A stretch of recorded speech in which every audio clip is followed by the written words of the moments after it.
আমাদের অবস্থান তো ভালো, গরু তো আছে, গরু আছে, কাস্টমারও আছে, কিন্তু এখন মানে গরু ব্যাপারী যারা তারা গরু ছাড়তেছে না, দামটাকে তারা যাচাই করতেছে, যার কারণে সামনে আরও 4-5 দিন রয়ে গেছে, এই কারণে তারা অপেক্ষা করতেছে যাতে তারা পরবর্তী বাজারে মনে করেন যে এগুলি মনে করেন অন্যান্য বাজারে না তারা দামে বেচবে। আর কাস্টমারও বেশি, বাজার আরও সামনে রয়ে গেছে, কাস্টমারও অজ্ঞান না, তারাও ছাড়ে না, মোটামুটি ভালো বেচা কিনা হইতেছে, আমাদের বাজারও শান্তি শৃঙ্খলা চলতেছে, বেচা কিনা হইতেছে, ঠিক আছে। আমি দুইটা পালছি, দুইটা। এখন ভাই বাজারে নিয়ে আসছি তো, এখন বাজারের কথা বলতে হইব, বাজার হিসাবে সন্তুষ্ট, বুঝছেন? জি জি।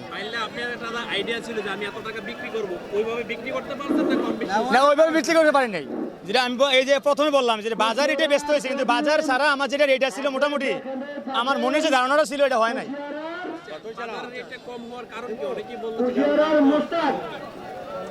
কারণ হয়েছে আপনার অনেকের গরু রয়েছে, আবার অনেকে বলতেছে বাইরে থেকে গরু আইতেছে, যার যেমন ওরা বলে আর কি, কথাবার্তা বলে। ভাই যে দামে গরু কিনে এই দামে ক্রেতারা আইসা আর অনেক কম কয়। গরু কিনে 1,80,000 টাকা, ক্রেতারা আইসা বলে 1.5 লাখ, 1,40,000।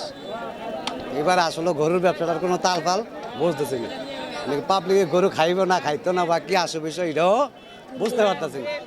এমনকি গরু এখনও কিনে নাই, মানে কখন কিনবে, মানে আমরা যারা ব্যাপারী আছি সবাই বাজারে গরু নিয়ে আসতেছি, মানে আসার পর এই যে সকালে আসছি, আসার পরে একটা গরু বিক্রি করতে পারলাম না। ক্রেতারা খালি ঘুরে কোনো গরু দাম কয় কি 1 লক্ষ টাকার গরু কয় কত 60,000 টাকা, 70,000 টাকা, 2 লাখ টাকার গরু কয় 1.5 লক্ষ টাকা, 1,70,000 টাকা। তখন ব্যাপারীরা কি গরু কমে বেচতে পারে?